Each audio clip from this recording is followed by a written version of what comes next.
she lived alone in the middle of the forest, inside a giant tree, far away from people and the noise of the world. No one knew who she was before or why she chose such a place. But one day, a stranger entered her home, and under the floor of the old oak tree, a secret was revealed that the veteran woman had kept for decades. Look what they found under her house. Subscribe to the channel and write in the comments which city you are watching this video from. The northern forests of Maine were a kingdom of silence. In winter, the trees stood like sentinels beneath layers of snow, their dark trunks etched against the pale air. The ground slept under ice and wind, and even the streams moved so slowly they seemed caught between breathing and stillness. Deep among them, far from any road or town, stood a tree older than any map could record, a massive oak, its bark rough as stone, and its roots sprawling through the earth like veins of time itself. And within that tree lived a woman whom the world had long forgotten. Evelyn Morrison had once belonged to a world of noise, orders, and steel. For decades, she had served as an engineer in the army, her hands shaping the language of machines and circuits, her mind trained to see through chaos. Now those same hands carved wood and patched old pipes inside a hollowed heart of a tree. Her home was small but complete, a single room shaped by her will and the forest's patience. The walls curved inward with the grain of the oak, polished smooth by years of touch. A small iron stove stood against one side, its gentle fire murmuring through long nights. A table, a chair, a shelf of books, and a narrow bed-all built by her, all placed where they belonged. Every nail, every hinge, every groove spoke of precision. Morning in the forest came without announcement, a gradual softening of darkness. Evelyn rose as she always did, wrapping her wool coat tightly, her breath forming pale clouds in the cold. She brewed tea on the stove and marked a line in her notebook, the same one she had filled for years with drawings, notes, and quiet calculations. The pages smelled faintly of smoke and resin. Her handwriting was still steady, the letters neat and compact, as though each carried a duty it must perform. Outside, snow fell in fine threads, covering the narrow path that led away from her door. She rarely followed it far anymore. Her knees were not what they had been, and besides, she had little reason to leave. Everything she needed, the forest provided. Water from a small spring behind the oak, berries when the season allowed, wood to keep her warm, even company in its own strange way. The whisper of wind through branches, the groan of trunks in the cold, the sharp call of a distant raven. They spoke to her more honestly than most people ever had. Evelyn did not think of herself as lonely. Solitude had long ago stopped feeling like absence. To her, it was a kind of order, a silence that could hold her thoughts without bending them. In the cities she had once known, silence was a luxury, stolen between the hum of engines and the chatter of men who believed they commanded the world. Here, it was the rule. After tea, she checked the gauges and dials built into the lower wall near the stove's small remnants of her other life. Thin copper wires ran down beneath the floorboards, connecting to something unseen, something that hummed faintly when she touched the wood. She adjusted one knob slightly, listening to the change in vibration, and nodded with quiet satisfaction. The system was stable. The pulse beneath the house was steady. Sometimes, when the wind grew strong and the oak creaked, she would press her palm to the floor and feel the rhythm rising through it. The heartbeat of the earth, she called it. It comforted her. It also reminded her of what she guarded. Hidden beneath her feet, beyond the wooden trapdoor that few would notice, lay the true reason she had built this home. Years ago, when the military disbanded Project Reawakening, she had taken something they meant to bury. A prototype core, the heart of an autonomous network designed to endure any catastrophe. She had known even then what such a device could become if left in the wrong hands. So she had fled north, carrying with her the blueprints and the sealed cylinder that still emitted its quiet hum after all these years. She had buried it in the ground, beneath this oak, built her refuge above it, and sworn to keep it asleep. She often thought of that decision during the long evenings. At first, it had felt like exile. Now, it felt like balance. The forest grew as it always had, indifferent to human ambition, and she, too, learned its patience. When she looked at the world through her small window, she saw not wilderness, but a system self-sustaining, intricate, uncorrupted. She envied it. As daylight faded, she lit her lamp and began to carve a small block of cedar she had found near the stream. Her knife moved slowly, deliberately, peeling away layers until the rough shape of a bird emerged beneath her fingers. She had carved hundreds like it over the years, sparrows, owls, cranes, each one a fragment of memory. Some she kept on the shelf, others she buried near the roots outside. She said they were marks of breath, small proofs that she had once been alive and listening. When she grew tired, she set the carving aside and opened her old radio. Most nights it caught only static, but sometimes, when the wind shifted, she would hear fragments, voices speaking of storms, accidents, distant politics that no longer concerned her. The sound filled her with both comfort and unease. It reminded her of a time when she had believed that the world could be fixed with enough precision and design. She turned the knob until the noise faded and sat for a while in silence. The stove crackled softly. Snow tapped at the window. Then she rose, took her lantern, and crossed to the center of the room. She moved the small rug aside, revealing the faint outline of a metal hatch built seamlessly into the floor. Her fingers traced the edges, as if greeting an old companion. For a moment, she stood perfectly still, listening to the pulse beneath her. It was faint, but constant, like a deep breath drawn by the earth itself. "Still sleeping," she murmured, almost tenderly. Then she covered the hatch again and returned to her chair. Outside, the forest shifted. Wind rolled through the branches with a sound like distant surf. The oak shivered slightly, its bark cracking under the cold. Evelyn looked up. The pressure had changed. She could feel it in her bones. The air was heavy, charged with something she could not yet name. She set her carving knife down and stepped to the door. Opening it, she let the night air wash over her. Sharp, metallic, filled with the scent of snow and pine. The darkness beyond was absolute, save for the pale shimmer of falling flakes. Yet amid that quiet vastness, she thought she heard something else. A rhythm not her own, a soft crunch of footsteps far off among the trees. Her breath caught. It had been years since anyone had come this deep into the forest.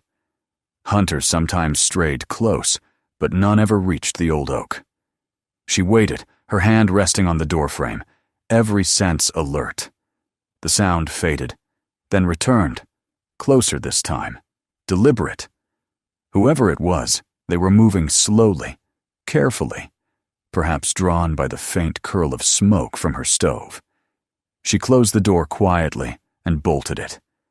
The house fell into near darkness, lit only by the flicker of the lamp. For a long while she stood there, her back against the wall, listening. The steps outside stopped. Then the forest resumed its whispering, as though nothing had happened. Evelyn exhaled. Her heart beat hard once, twice, then steadied. She told herself it might have been an animal, the wind, her imagination shaped by age and isolation. Still, she could not shake the feeling that something had changed, something small but irreversible. She poured another cup of tea, though her hands trembled slightly. The lamp light glowed on the wooden walls, throwing shadows that swayed like slow-moving ghosts.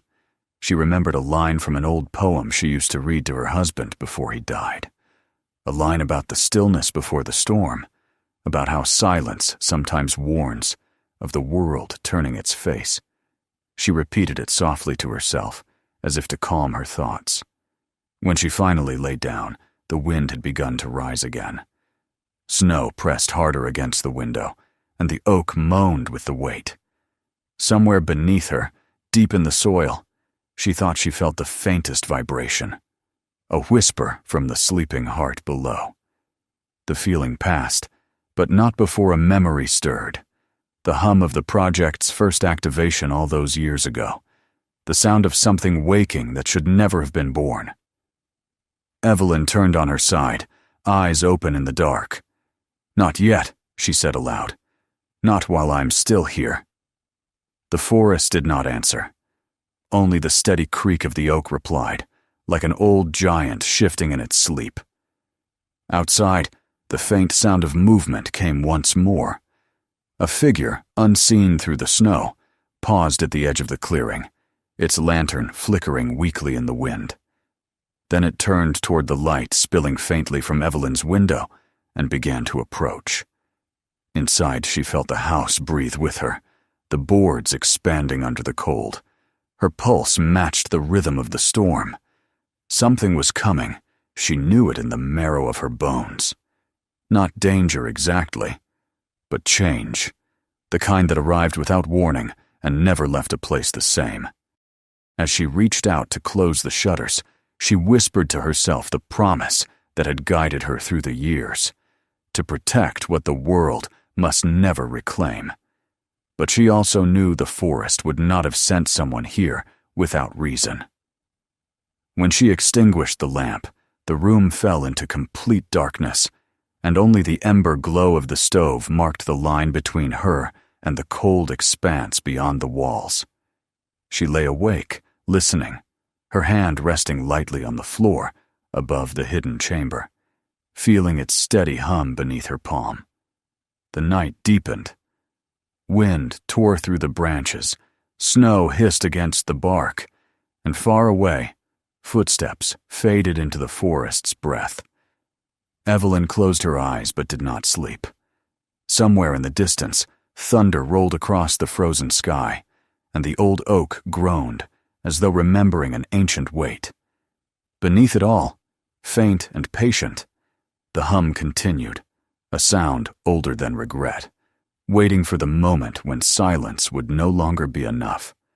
Morning came with no sunlight, only the dull silver of clouds pressed low against the horizon. The forest had become a maze of white and shadow, its shapes softened by snow. Evelyn rose from her narrow bed with the same precision that had guided her through years of military habit. Her first breath fogged in the cold air. The fire in the stove had died sometime before dawn. She moved quietly, feeding the embers until the flames caught again, and the familiar warmth began to crawl back into the room. Everything felt heavier that morning. The weight of the storm had not passed. It lingered, muffled and dense, as though the forest itself was holding its breath. When she stepped to the small window, she saw that the world outside had vanished into a blur of snow. Visibility was almost gone. Branches bowed low under white burdens. The path she had cleared the day before was erased, swallowed by the storm. For a long moment she simply watched, her hand resting on the wooden frame. Then she noticed movement, a faint blur, a ripple among the trees. It was distant at first, then clearer, a shape pushing through the storm. She narrowed her eyes. Not an animal. The silhouette was upright, fighting against the wind, moving toward her. Her first instinct was to retreat, to close the shutters and wait until it passed. But curiosity, sharper than fear, held her in place. Few people ever came this far. Those who did were usually lost, and most turned back long before reaching her clearing. This one, whoever they were, kept moving forward with stubborn determination. When the figure stumbled near the base of the oak, Evelyn's training overrode her caution. She pulled on her coat and gloves, stepped outside into the bitter cold, and called out. Her voice was nearly devoured by the wind, but the figure lifted its head. Through the snow, a young woman appeared, her face half hidden beneath the hood of a thick green jacket. She carried a backpack and held a small Forest Service radio that sputtered weakly with static. When she finally reached the door, her lips were blue and her lashes were clumped with frost. Evelyn gestured her inside without a word. The stranger hesitated for only a moment before obeying. Inside, the heat of the stove hit her like a wave. She pulled back her hood, revealing a face pale from the cold, but steady in expression. "I'm with the State Forestry Department," she said, her voice hoarse. "Name's Claire Wallace. We're searching for 2 missing hikers. Their last known coordinates were about 10 miles south of here. I saw smoke and thought someone might have shelter." Evelyn studied her for a long moment before replying. "No one's been here but me," she said. Her tone was calm, almost detached. Then, after a pause, "You shouldn't have come alone." Claire offered a faint, apologetic smile. "Didn't plan to. Radio signal dropped an hour ago. The others were supposed to follow, but the storm split us up." She rubbed her hands together and stepped closer to the stove. "You have power in here. How?" Evelyn poured water into the kettle, avoiding the question. "Old habits," she said. "Some of us learn not to depend on what the world builds for us." The words came out softer than she expected. The 2 women stood in silence for a time. The storm pressed against the walls, filling the pauses between their breaths. When the kettle began to whistle, Evelyn poured 2 cups of tea and handed one to her guest. Claire accepted it with a nod of gratitude, then let her gaze wander across the room. Every object seemed handmade: the table, the shelves, even the hinges on the door. But what caught her attention most was the feeling of precision, of order. Nothing was wasted or random. It was a place built by a mind that measured everything. "You've lived here long?" Claire asked. "Long enough for the forest to stop treating me as a guest," Evelyn said, "and long enough to know that when it warns you, you listen." Claire frowned slightly. "Warns you?" "The wind changes before something breaks. The trees shift their weight when danger comes. You can feel it in the roots if you've lived close enough to them." The younger woman smiled faintly, unsure whether to take it as wisdom or eccentricity. "You sound like you've spent a lifetime listening to things most people ignore." Evelyn looked into the fire. "I have, and sometimes I wish I hadn't." Outside, a violent gust struck the walls, making the entire structure shudder. A thin cascade of snow fell from the seams in the ceiling. Evelyn's expression tightened. She set her cup down and went to the corner of the room, where an old instrument panel was mounted, an array of dials and switches, so old it might have belonged to a submarine. Claire watched as the older woman adjusted one of the levers and tapped a gauge. "What is that?" she asked. "Barometric pressure monitor," Evelyn said without looking back. "Helps me keep track of storms." But the gauge was not measuring weather. The needle trembled wildly, far beyond any atmospheric range. Evelyn's heart sank. She knew that pattern. She had built it herself decades ago. It wasn't the storm that caused the spike, it was the signal beneath them, the faint hum of the buried system waking under the influence of the magnetic current in the air. She turned off the panel and forced her voice to remain steady. "Storm's getting worse," she said. "We'll stay below for now." "Below?" Claire repeated. "There's a lower level," Evelyn said shortly. "Safer there when the wind picks up. The oak can handle most things, but it's old. Roots shift when the ground freezes." Another gust shook the door on its hinges. Claire flinched. "I'll take your word for it." Evelyn lifted the rug from the floor, revealing a faint outline of a metal hatch. She hesitated before touching it. She had promised herself that no one else would ever cross that threshold. But if the system truly was stirring, if the old circuits were responding to the storm, she might not have a choice. Claire watched as Evelyn knelt and turned a concealed latch. The metal creaked softly, and a rush of cold air rose from below. A smell of damp earth and machine oil filled the room. "What is this place?" Claire asked, awe slipping into her voice. "A workshop," Evelyn said. "Of sorts." The younger woman followed her down a narrow wooden ladder. The air grew cooler as they descended, the light from above fading, until only the small lantern Evelyn carried illuminated the way. The passage opened into a circular chamber lined with metal and wood. Thick beams curved overhead, their surfaces polished smooth. Pipes ran along the walls like veins, disappearing into the dark. Claire stopped on the last rung, speechless. The place was enormous, larger than she could have imagined fitting beneath a tree. A faint mechanical hum vibrated through the air, steady and low, like the breath of some sleeping creature. On one side stood a workbench covered with tools. On another, shelves held rows of glass jars and small mechanical parts.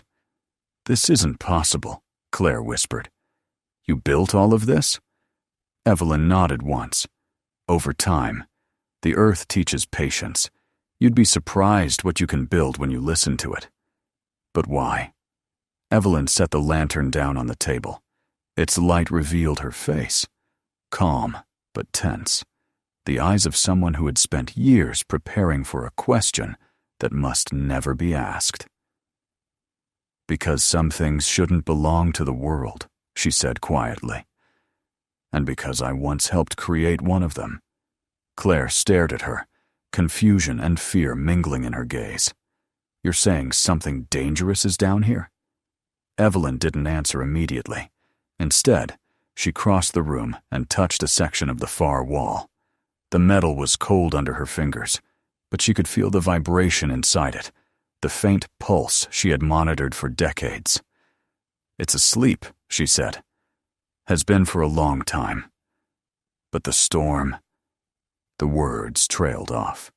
The hum beneath their feet deepened, just slightly, like a breath drawn in. Claire took an instinctive step back. "What's under there?" "What's left of a mistake," Evelyn said. "Something I thought I buried for good." The lights flickered. The lantern flame wavered. For a moment, the entire chamber seemed to sigh. Evelyn straightened, every muscle in her body alert. "We need to stabilize the circuits," she said. "Follow me and do exactly as I say." She moved toward a control panel at the edge of the room, flipping switches and adjusting knobs with the precision of someone who still remembered the rhythm of machines. Claire tried to watch, but her focus kept drifting to the walls. They seemed alive, faintly pulsing with warmth. The hum grew steadier, deeper. "What is it doing?" she asked, her voice trembling. "Listening," Evelyn murmured. "It was built to listen, to react when it hears what it believes to be a command." "From who?" "From no one anymore."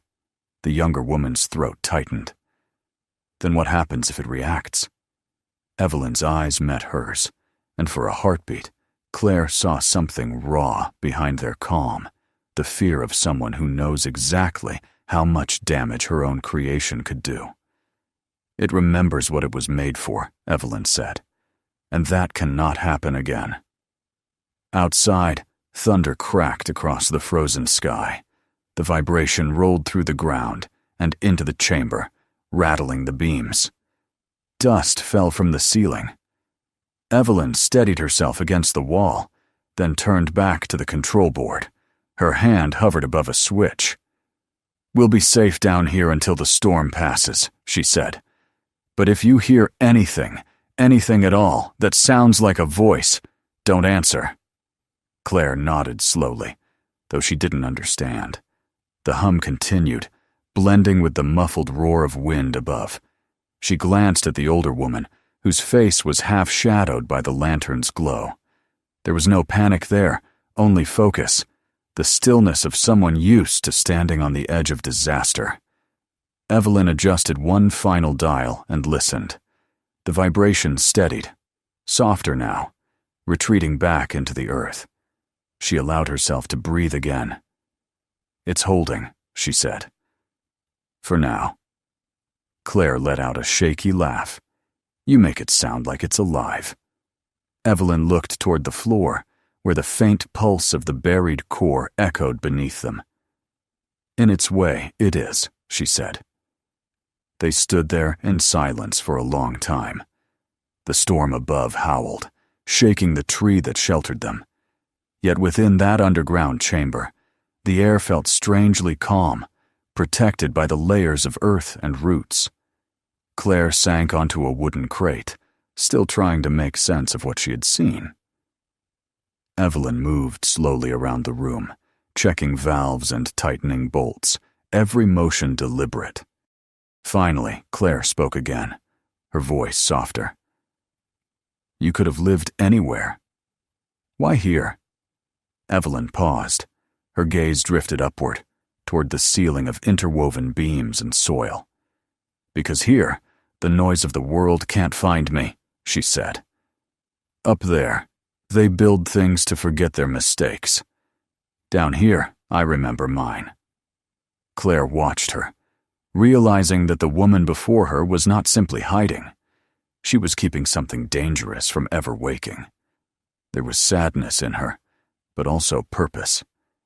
When the worst of the storm began to ease, the sound of the wind changed, becoming less violent, more rhythmic. The two women sat in the glow of the lantern, drinking what remained of their tea. The air smelled faintly of metal and pine resin. Neither spoke again for a while. Eventually, Claire rose and walked to the ladder that led back to the surface. She touched the rung, but didn't climb. "When the weather clears, I'll have to go," she said. "People will start looking for me, too." Evelyn nodded. "You'll go when it's time. But remember, what you saw here doesn't belong to anyone. Not to the government. Not to the curious. Let the forest keep it." Claire hesitated. "You're not afraid I'll tell?"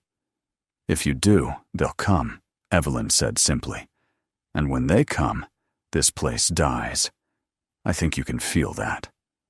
The younger woman looked around once more. The precision of the machines, the carved figures resting on the shelf, the faint, steady hum beneath her feet. She understood then that what lay hidden here was not just a relic of war, but the lifetime of someone who had chosen to protect the world from its own invention. "I won't tell," she said. Evelyn's eyes softened. "Good. Then maybe the world will stay quiet a little longer." The storm outside gave one final cry before beginning to fade. Snow settled, wind calmed, and a fragile peace returned to the forest. Below the roots of the ancient oak, two women sat in the stillness. One old, one young, united by a secret neither had expected to share. As the last echoes of thunder rolled away, the hum beneath the floor began to change again, softer now, almost like breathing. Evelyn closed her eyes and listened, not with fear, but with the strange serenity of someone who had accepted her duty. The storm had passed, but its echo would remain. The forest would remember this night. And somewhere, deep beneath the soil, the sleeping machine waited, dreaming in circuits and silence. The storm had not completely passed. It had merely retreated into the distance, like an animal circling its territory. The wind above the oak still moaned through the branches, though softer now, less a roar than a whisper. Down below, the silence had weight. The air was cold and carried the metallic scent of oil and dust. But there was a pulse in it, a faint vibration that seemed to come from the very bones of the earth. Claire could feel it in the soles of her boots, an irregular rhythm that neither belonged to the wind nor to any living creature she knew. Evelyn stood at the far end of the chamber, her hand resting against the wall of copper pipes and steel supports that curved in an arc around the room. She seemed perfectly still, but Claire sensed her listening, measuring each tremor, each subtle shift of sound. It was a kind of concentration that felt too deep to interrupt, so she waited. When Evelyn finally spoke, her voice was calm and low, as if speaking too loudly might awaken something sleeping just beyond the walls. "It's stabilizing for now," she said, "but it's not resting." Claire frowned, glancing around. The space still amazed her. Every surface bore the mark of Evelyn's hands, the precision of someone who had built things meant to last centuries. The wooden beams fitted so perfectly against the stone that no light could pass between them. Metalwork gleamed softly where the lantern's glow touched it. Nothing about this place was random. It was as though she had built her own world and buried it to keep it safe. "What exactly is it?" Claire asked quietly. Evelyn turned. The light caught her face, highlighting the scars time had etched across her skin. Her eyes were sharp and clear, untouched by the fog of age. "The heart of a machine," she said, "and a memory of something the world tried to forget." She crossed to a workbench and lit another lamp.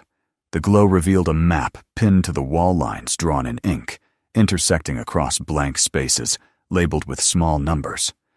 Claire stepped closer and realized it wasn't a map of the forest, but of something underground.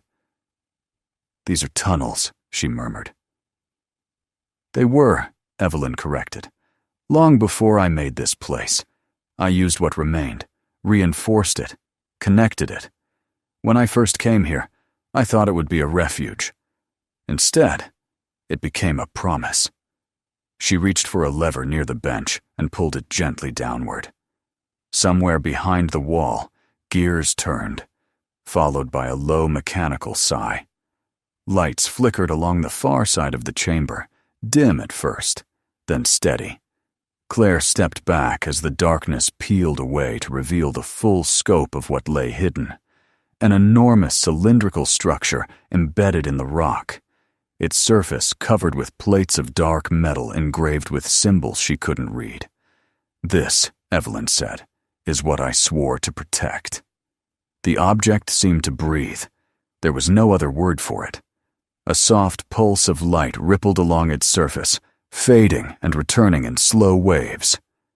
Claire felt her heart quicken. "It's alive?" she whispered before she could stop herself. "Not alive," Evelyn said. "Just aware. The system is built to respond to environmental energy. It senses magnetic shifts, electrical storms, changes in radiation. Anything that could indicate danger. The storm above gave it what it thought was a signal to wake." Claire stared at the thing, both fascinated and afraid. "You built this?" Evelyn hesitated. "Part of it. A long time ago, in another life. Back then, we believed we were building something to preserve peace. A network that could survive after we couldn't. We called it Project Reawakening. But it didn't stop at communication. The system began to teach itself what survival meant." Her gaze moved to the floor. "I realized too late what it could become. So I shut it down before it could learn too much. I destroyed the other cores. This one I couldn't bring myself to. I thought I could watch over it until the end." The silence that followed was immense. Claire could hear only the faint ticking of the cooling pipes. The weight of the revelation pressed on her, almost physical. "And if it wakes?" she asked. Evelyn met her eyes. "Then the world will remember it exists." A faint vibration rolled through the ground. The lights shuddered. Evelyn turned sharply toward the main console. "The storm's current is feeding it again," she said. Her hands moved quickly across the switches, flipping one, then another. The core's pulling residual energy from the surface. It thinks the signal isn't over. The hum grew louder, deeper, resonating through the walls. Claire covered her ears as a shiver ran through her body. "Can't you shut it off?" "If I cut the power too early, it could trigger a failsafe," Evelyn said through clenched teeth.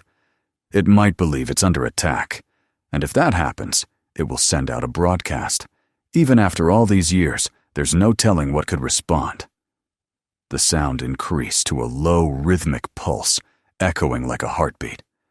Evelyn opened a side panel, revealing a series of wires and small glass tubes glowing with faint blue light. She adjusted one connection, then another, muttering calculations under her breath. The hum eased slightly, then steadied again. Claire watched her, torn between awe and fear. The old woman moved with a precision that betrayed both genius and obsession. Every motion was deliberate, every decision weighted by memory. It struck Claire that Evelyn was not simply guarding this place. She was part of it, bound to it as surely as the roots that anchored the oak above. When the noise subsided again, Evelyn exhaled and wiped her brow. "It's contained," she said.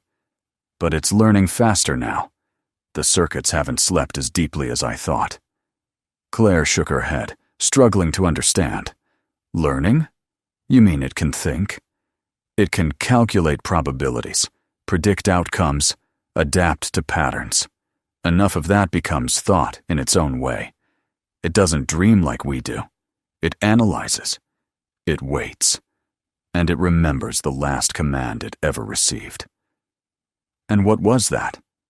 Evelyn's voice dropped to a whisper.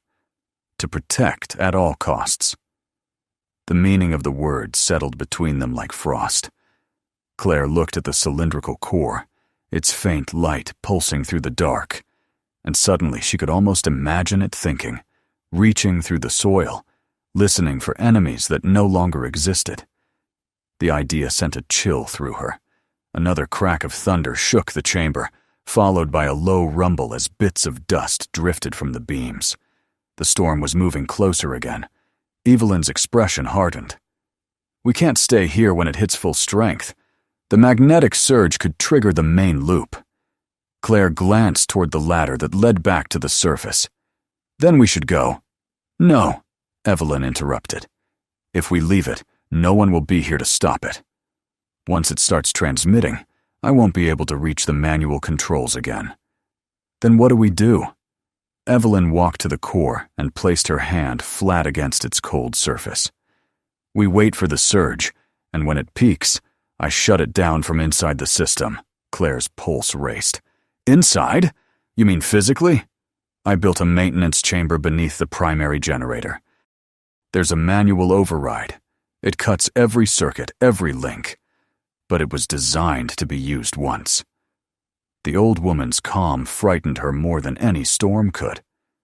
"You're not planning to—" Evelyn turned toward her. The light from the lantern reflected in her eyes. "I'm planning to finish what I started. The world outside doesn't need to know this exists. It only needs to keep turning." Before Claire could argue, a deep tremor rippled through the floor. The lights flickered violently. Evelyn grabbed her shoulder. "Hold on!"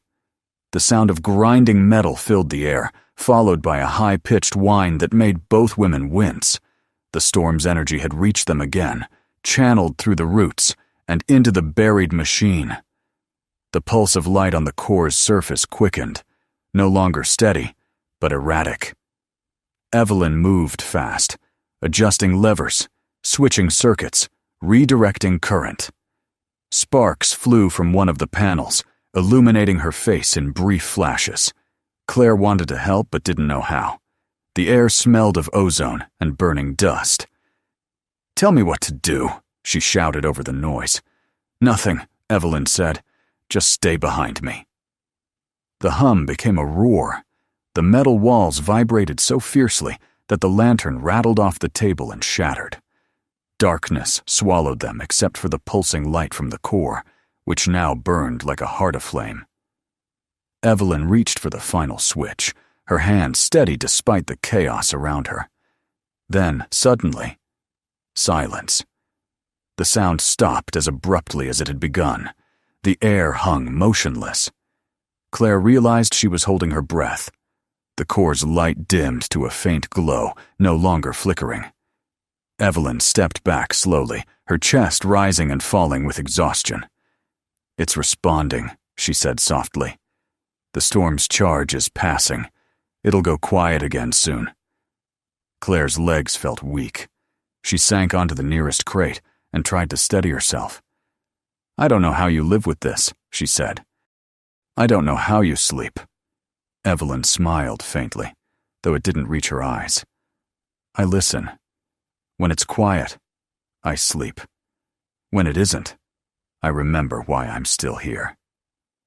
They stayed underground through the night, the storm raging above them like a restless god. At some point, Evelyn brewed more tea on the small burner near the wall. They drank it in silence, the rhythmic hum beneath them now slow, almost peaceful. When the first pale light of dawn filtered faintly through the cracks above, Claire looked toward the ladder again. "When this ends, will you let it go?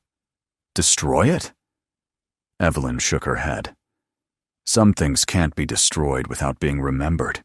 If I tried, the fragments would spread, and someone else would try to rebuild it. No, it stays here, asleep. I'll make sure of it." Claire understood then that there was no convincing her otherwise. Evelyn's purpose had become her life's final architecture, built with the same patience and precision as the walls around them. She wasn't just guarding a secret. She was becoming part of it. The wind outside began to calm. The pressure in the chamber lightened. Evelyn stood and checked the readings one last time. The gauges settled to their usual rhythm. Satisfied, she extinguished the lamps. "You should rest," she said. "When it's quiet enough, I'll lead you back to the ridge." Claire nodded, too tired to argue.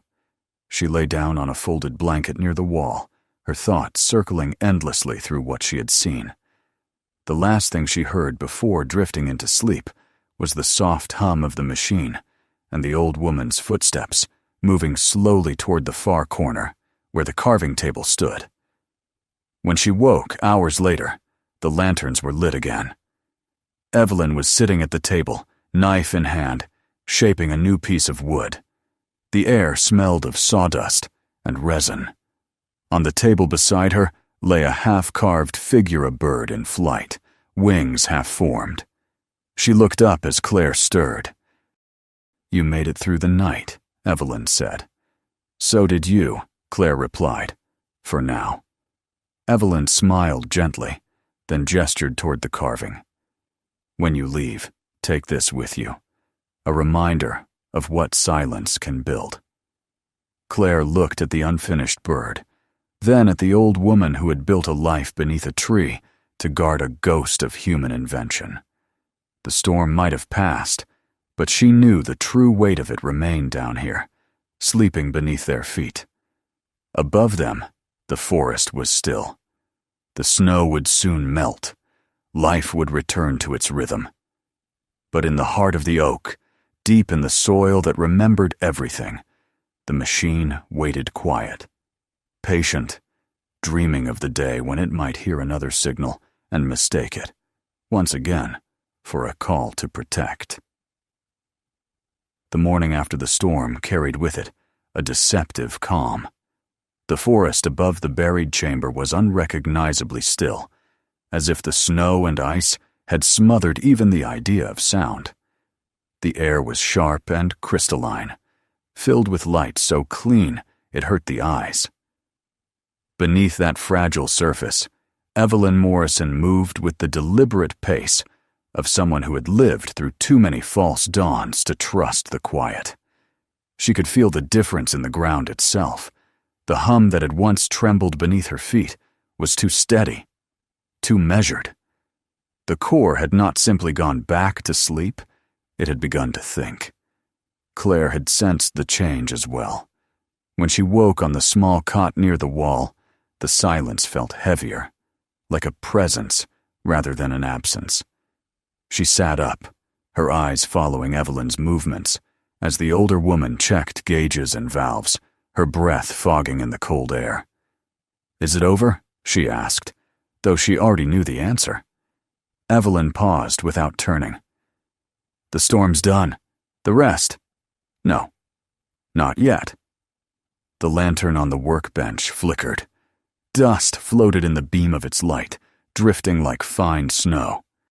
Claire rose and walked toward the cylindrical core that dominated the far end of the chamber. Its surface glowed faintly, not with the chaotic rhythm of the night before, but with something slower, deeper, almost deliberate. "It's different," she murmured, "like it's breathing." Evelyn joined her, her boots crunching softly against the earth-packed floor. "It's trying to find balance," she said. "That's what it was designed to do. Adapt to damage.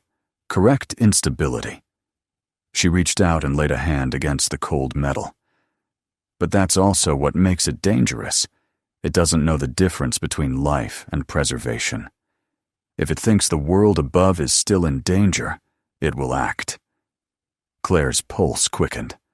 Act how? By doing what it was built to do, protect the network. Evelyn's hand tightened on the surface. "Even if there's no network left to protect." A deep vibration passed through the floor. It wasn't violent, just insistent, like a steady heartbeat returning after long dormancy. Evelyn withdrew her hand and crossed to the console. Her movements were steady, efficient, but there was a new urgency in them. She checked the readings on each gauge, and Claire watched as her face hardened. "What is it?" "The signal didn't die with the storm," Evelyn said. "It's running on its own, drawing energy from the groundwater. It's waking itself now." Claire felt the chill in her spine spread through her entire body. "Can't you turn it off?" Evelyn didn't answer right away. She stared at the monitor, an old screen flickering with green numbers, then reached for a worn binder filled with handwritten notes. Her fingers moved through the pages until she stopped on one marked with smudges of graphite. "There's a manual override," she said finally. "It's deep in the auxiliary chamber, below the generator. It was built for emergencies. But once it's triggered, there's no going back. The system locks itself down permanently." "Locks down," Claire repeated. "You mean it'll destroy itself?" "No," Evelyn said. "It will seal itself.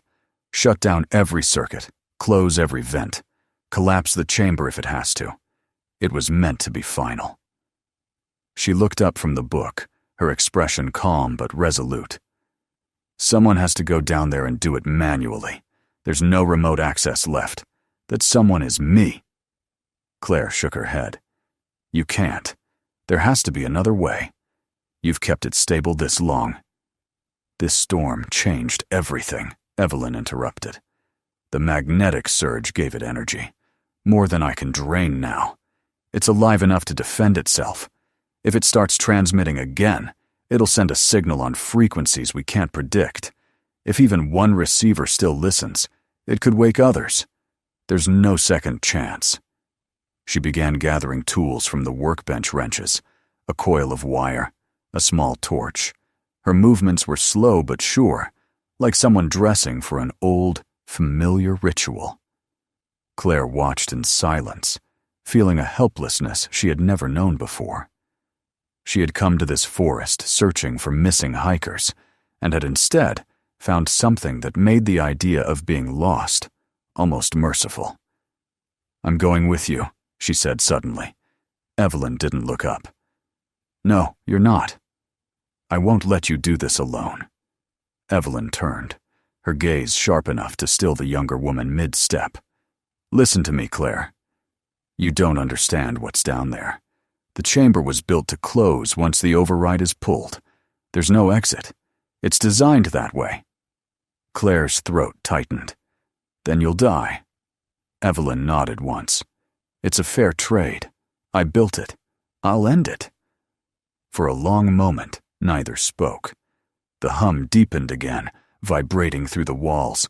A faint light began to leak from the seams in the floor-thin, trembling lines that crawled across the ground like veins of pale fire. Claire stepped back instinctively, her breath catching. "It's starting," Evelyn said. "It's drawing energy from the roots. That means the primary grid is awake. I have to go now." She picked up a small wooden figure from the workbench, the unfinished bird she had been carving before the storm. She turned it in her hand for a moment, tracing the lines of its wings. Then she offered it to Claire. "Take this," she said. "A reminder that not all silence is emptiness." Claire took the carving, her fingers closing around it as if it were something alive. "Evelyn, please." The older woman's voice softened. "You still have a world to return to. Keep it quiet for me." She turned and moved toward a narrow passage at the far end of the chamber, one Claire hadn't noticed before. The entrance was framed by steel braces and half hidden behind stacked crates. Evelyn pulled them aside, revealing a dark tunnel sloping downward into the earth. A faint current of cold air drifted from it, carrying the smell of damp stone and oil. "Wait," Claire said, stepping forward. "At least tell me what to do if it doesn't work." Evelyn paused at the threshold. "Then you'll know what it means to bury a secret," she said, "and you'll walk away before anyone else comes looking." Then she disappeared into the tunnel. Claire stood frozen for a moment, the hum now filling the entire space like a pulse inside her chest. She wanted to follow, to drag the old woman back, but she knew it would only make her sacrifice meaningless. The light beneath the floor brightened, flickering in strange, rhythmic waves. The air grew thick, charged with static. Dust fell from the beams above. She pressed herself against the wall, clutching the carving in her hand, and waited. Time dissolved in that waiting. Minutes or hours, she couldn't tell. Somewhere below, she heard the faint clang of metal, the sound of machinery shifting. Then came a deep, resonant tone, low enough to shake the earth. It built slowly, rising in pitch, until the entire chamber vibrated. The lantern on the workbench shattered, plunging her into half-darkness lit only by the trembling glow from the seams in the floor. "Evelyn!" she shouted, though her voice vanished into the roar. A sudden burst of light erupted from the tunnel entrance, blinding white and searing. Claire stumbled back, covering her face. The light spread through the chamber, washing over every surface, filling the air with a strange warmth that felt almost alive. Then, as quickly as it had come, it was gone. The hum stopped. The silence that followed was absolute. Not even the settling of dust broke it. Claire lowered her hands slowly. The glow beneath the floor had vanished. The only light came from a faint crack near the ceiling where daylight seeped through, pale and thin. She stared at the tunnel, but it was gone. The entrance had collapsed inward, sealed by tons of stone and soil. Evelyn had been right. The system had closed itself. For a long time, Claire didn't move. The stillness felt endless, the kind of quiet that stretched beyond sound into something sacred. Finally, she took a breath and realized she was crying. The tears came silently, freezing on her cheeks in the cold air. She looked down at the carving still clutched in her hand. The little bird's wings were unfinished, rough at the edges, yet somehow it felt complete. When she finally climbed the ladder and pushed open the hatch to the surface, the world above greeted her with the soft radiance of a new day. The storm had passed entirely. The forest shimmered beneath a sheet of frost, sunlight glinting through the trees. But the oak, the great tree that had stood for centuries, was gone. In its place was a wide, uneven mound of snow and broken roots. The wind blew gently through the clearing, scattering fine powder across the ground. Claire knelt at the edge of the mound and placed the wooden bird in the snow. Her voice was little more than a whisper. "For the keeper of silence," she said. She stayed there until the cold began to sting her hands, until the light shifted from gold to gray. Then she turned toward the path that would lead her back to the ridge. The forest felt different now. The air seemed cleaner, the ground firmer beneath her boots. The hum that had haunted the soil was gone. All that remained was the living quiet of the woods, unburdened, at peace. Weeks later, when the thaw came, Claire returned. The snow had melted, and at the center of the clearing, where the oak once stood, a small sapling had pushed through the earth. Its leaves were pale and new, trembling in the breeze. She touched its slender trunk gently and smiled. The silence around it felt warm, almost protective. From her pocket she drew the little bird. Its wings were still unfinished, the marks of Evelyn's knife frozen mid-motion. She placed it at the base of the sapling and whispered, "Some things shouldn't vanish completely." The forest breathed around her, the soft rustle of leaves and distant calls of returning birds breaking the stillness. She looked once more toward the horizon, where the morning sun glowed above the treetops, and felt something like hope.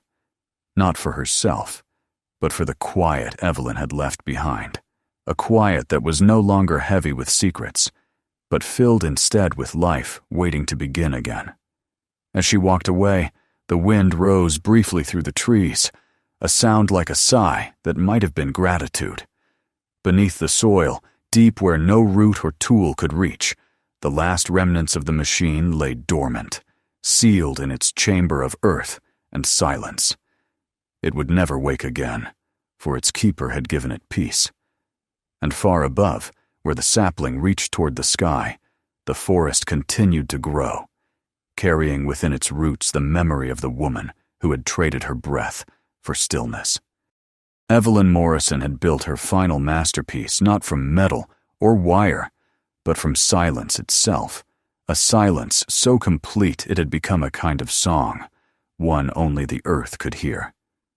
The story may be over, but there are many more waiting to be told.